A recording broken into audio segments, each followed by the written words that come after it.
Hey everyone, it's the Shawn. Welcome to another edition of the Influencer of Tomorrow show, where we meet with people who are doing influential things in the business world to bring you, business owners, business leaders, tips to help you increase your influence. I'm joined by my regular co-host, George Hendley, a speaking expert, my speaking coach, and has taught hundreds of others, maybe thousands of others, how to build their speaking career. He knows all the greatest material out there. And him and I teamed up for this venture because we want to bring you the lessons to help you be more influential. Tulsi Graaff is joining us from Australia today. She deals with I'll do the hands too. Hello, welcome. Yes, she's joining us from Australia. Met her on LinkedIn. She does a lot with conflict resolution, getting teams working better, which is so critical to communicating. If you're going to have influence, if you're going to build teams, if you're going to be in front of audiences, you are going to have moments of conflict. You got to know what to do with them. Tulsi's agreed to share some expertise with us today and help you understand that better. So excited to jump into that. For those of you who haven't tuned in before, don't tune in often. I'm the Shawn. I'm a corporate lawyer by training. I help people with ownership and control of their business. That's mergers, capital raise, contract negotiation, partnership agreements. And I spend a lot of time looking at the future of business. And if you study the future of business, I believe that personal influence, your personal brand, having your presence are critical items for that, which is why I do this show with George, and Tulsi is joining us today. Before we jump into it, we want your comments. So wherever you're watching, if you're watching on one of the LinkedIn feeds, if you're on the Future Done Right YouTube channel, the Influencer of Tomorrow YouTube channel, or if you're seeing us on Shawn McBride fans on Facebook, wherever you're at, drop comments because we want to hear from you. We want to know what you're learning, but also what we can cover in the future to help you. Quick reminder, we don't do investment advice or legal advice on the show. For those items, consult your own advisors. Tulsi, welcome. Thank you for joining us today. Thank you. Happy to be here. We had a wonderful chat the other week. You know, this is U.S. and Australia, right? So we've got two countries going on here. We had a wonderful chat the other week, so I'm excited to get to talk again. Conflict resolution is so critical to getting your message across, right? Because when you're in a conflict situation, parties aren't really listening to each other. Yeah. Can you talk a little bit about, what you do with teams and how do we get communication to work better, especially when we might be in a situation where our message isn't as welcomed or there's some tension in the room? Yeah, I mean, I think it's what I see with a lot of the work that I do is that it's really interesting. I think we kind of assume that we should all be really good communicators and be able to resolve conflict well. But what I see is that I think for most of us, we don't actually grow up learning how to communicate as effectively as we could.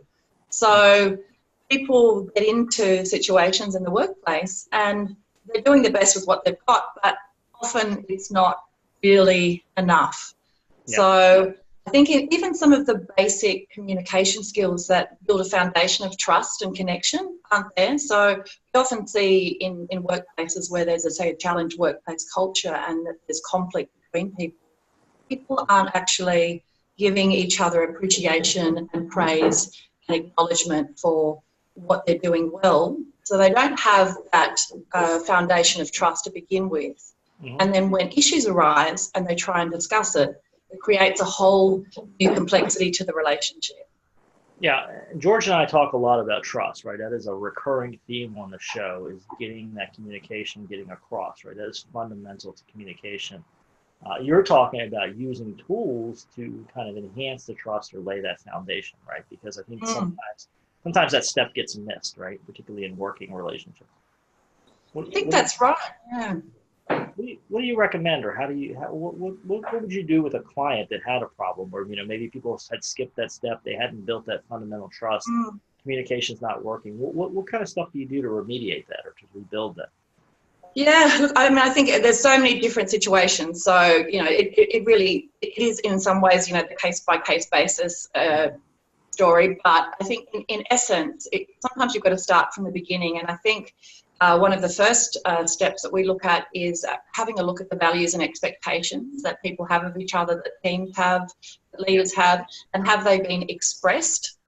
And what are they? So often I work with my business partner and together we, and other people as well, but together what we try and do is go in and really clarify what those values and expectations are of people. Because often one of the things is we come with very different values, and they've never been expressed. So people are experiencing conflict because of the difference in the values, yet they don't know that. So if we explore that and get people to engage around, well, what is important to me and what are my expectations? Say if it's in a work situation, what are the expectations in my role? What are my expectations of you? What are the things that are most important to me for my values? And you start with that, and suddenly people can, just even in that, they can have, the light bulb moment where they go, oh, okay, so we've been having an issue because for me, the most important thing is, say, creating team harmony. So I'm focused on that. But for you, the most important thing is that we plan and we focus on a process and we evaluate it well. Mm-hmm. So we are actually creating a conflict because we haven't spoken about how we want to work together. Right. And I think that happens a lot. People bring values or ideas to a place and I think this is true when we're speaking too, right, George? I'm going to pass this over to you, but when you're speaking, you're taking the audience where they're coming from, right, George? Absolutely.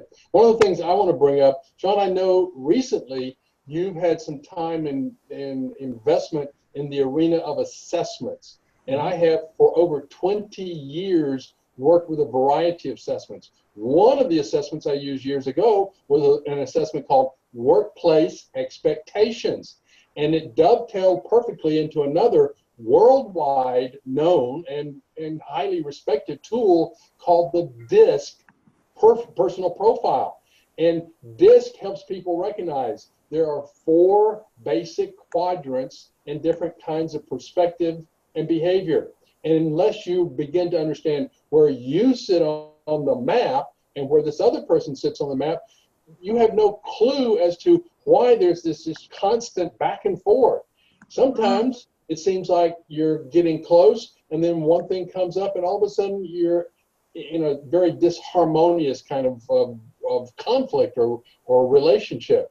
But I know what Tulsi is doing is instrumental. I mean, it's instrumental in marriages. It's instrumental in every arena of life. But in business, where you've really got to have a harmonious team, conflict has to be able to be worked through. There's nothing wrong with it as long as you have the tools to be able to get through the process of conflict resolution. Yeah. Toss it back. Yeah, I think that's right. And, I guess what you're highlighting is that there are different tools and different ways of recognizing the differences that we have in ourselves around our personality styles, our values, and how important that is to understanding what people bring to the work and to their relationships. Yeah. And then another part that I see is really important is whether people are able to manage their challenging emotions, whether they have the awareness of themselves, or whether they're actually able to manage those challenging emotions when they arise, because I think, pretty much everyone in the world has those. And often it's one of the interesting things when I'm running workshops or programs. I find people say, I didn't even know I could manage those challenging emotions. I kind of thought if something happened, I respond with anger or upset, my normal default reaction, and I thought that was all I had on offer. And then we can explore how they can do that better. And I mean, it's interesting, I was just running a program just a couple of days ago, and people, I'd run it for some staff, and other staff came in and said, our managers are different. The people are different since they did this workshop, and they'd learned how to communicate and connect with their team over, that part was just one day, and already people were experiencing differences in feelings of care and kindness, of support, in trying to engage with the staff and managing their frustration. So, and I know this one's pretty crazy, not yelling at people in front of others. Now they were pulling them aside and having a quiet conversation about a work issue, which for me is really important, obviously. Yeah, so just seeing the transformation from people's changing awareness and focusing on how they deal with those emotions when they arise. Yeah, I think you bring up a fundamental point here, which we all need to underscore, which is a lot of the way we behave or act is because of what we've seen, right? And it's, I know, Tulsi, you've worked with some companies where the culture goes the way you didn't originally intend it, or maybe somebody wasn't intentional about it at the beginning, but a lot of us bring prior workplaces to us, prior supervisors, parents. We kind of have this whole organizational system built around how we think we're supposed to behave. And I think where it gets dangerous as an influencer or a person that's trying to talk to other people is you're going to assume that other people came from that same background. And I see a lot of people make that mistake. Yeah. That is interesting. And I like what the word that you said was intentional. Like this idea that often, I think it's kind of like we just kind of arrive and we do work and we work together as a team, but there's no intention around it. So there's no conscious focus about, okay, how do we build this thing together to bring out our strengths, to understand each other, to work to bring the strengths together in a way that allows us to be better individually and as a team. And everything's quite haphazard often. And so I think that does happen with a workplace culture as well, where we see things that haven't gone quite right. It's often because people, I think they don't know how to take a step back, don't know how to take stock or evaluate how do we want to move forward, how do we want to create an environment that supports each other. So some parts, I think, of challenges we see is that people and organisations haven't really taken a step back and created that intention for, I guess, the experience that they want. Right, and I see a lot of organizational cultures that evolve because there was the original leadership, and then they brought somebody in, and then it changed, and they brought a third or fourth person in there, and the culture just kind of evolves because there's no saying we're going to evaluate people on these standards, we're going to make sure this is how we operate as a company, this is how we grow. A lot of organizations I see, it's very accidental, right? It's just how the original personalities came together and how does everybody mesh, and that becomes your company culture rather than saying, this is what we're going to accept, this is not what we're going to accept. Yeah, and I think connected to that point as well, we tend to avoid challenging situations. It's a kind of a human tendency. If it's hard, you kind of want to run away, fair enough. But I often see that people don't know how to address issues and have those brave conversations that we really need to have to resolve the tensions that will naturally arise because we are human beings with differences and different values. So I think that's right. There's so many different components to that connection, and for me it's around almost focusing on what strengthens and builds connection amongst us and what interferes with that. Yeah, I think that's important. George, were you going to jump in there? Yeah, I was just going to ask a question. Tulsi, you probably are familiar with the two books, Crucial Conversations and Crucial Confrontations by that great consulting group out of Utah. Have you ever used or taught any of their methodologies? Oh gosh. So tell me more about what you're asking me, and then I'll comment. Remember the name of that group. Do you know the name of the group, George? I know who you're talking about. Yeah, it's the Vital Smarts group out of someplace in Utah, but they've written some great books. Two in particular, the Crucial Conversation went first, and then they followed it with Crucial Confrontations that was instrumental and segued together with it beautifully. But they had a process where they were able to help people who were not coming together and who were having conflict because they had such different conversational styles as well as different negotiation or conflict styles.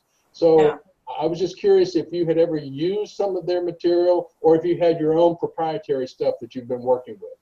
Well, generally what we do when we go into organisations or support individuals to communicate better is we actually sort of talk about particular formulas for communication, and there's a range of them. But what we find is when people don't know how to communicate effectively, that it's almost like we need to give the dots and we need to join them, but we need to make it quite accessible. So we might do formulas like, for example, and these are often light bulb moments for people. So like one formula can be something like, I've noticed recently that I've noticed that you have been speaking in a way that feels, that seems dismissive and angry towards some of your fellow employees. And when I see that, I feel really uncomfortable and upset. So what do I feel about that? What I'd like you to do is to really focus on the way you engage with people, manage your challenging emotions, and be more respectful. So for example, that's a very basic formula of, I notice, I feel what I'd like. But for a lot of people, that in itself is just like an amazing eye-opening thing. And it's funny because I was at an event last night and a woman came up to me and she said, that formula that you taught us at that session you did, I've been sharing that with people, and people are going, oh my gosh, I never knew I could say that. And it's, right. I mean, in some sense, for some of us who have done a lot of work around communication, that doesn't seem such a big deal. But for others, it is. Or there's another strategy that we do when we're resetting values and expectations, where we ask people to talk about above and below the line behaviours. So just to draw a line, and the above the line behaviours are the ones that we want, and the below the line behaviours are the ones we don't want. But in getting them to clarify that in a team context or an organisational context, it can be amazingly transforming. And that same woman said to me, and I did that activity, and the moment I did that with all my staff, the behaviours changed. She said, I didn't even have to say, do you agree to this? It was the very fact of them identifying what they wanted from each other without any other work. And she said it was like a magic transformation, which I found quite incredible. So there are those kind of strategies, as well as one of the other things that I think is really important is teaching people how to do empathy. Because if we're having those, crucial conversations and dealing with challenging behaviours, or trying to influence each other, as your show's about, it's so important that people feel listened to and acknowledged. And often people feel like they've got a bunch of empathy inside, and it's not coming out of their mouth. So we can feel it, but if we don't express it, people don't necessarily know that we are doing the empathy thing. And at different times I'll ask in workshops, I'll say, has anyone ever been accused of not listening? And usually a bunch of people will laugh. Often men, not always. People will, laugh.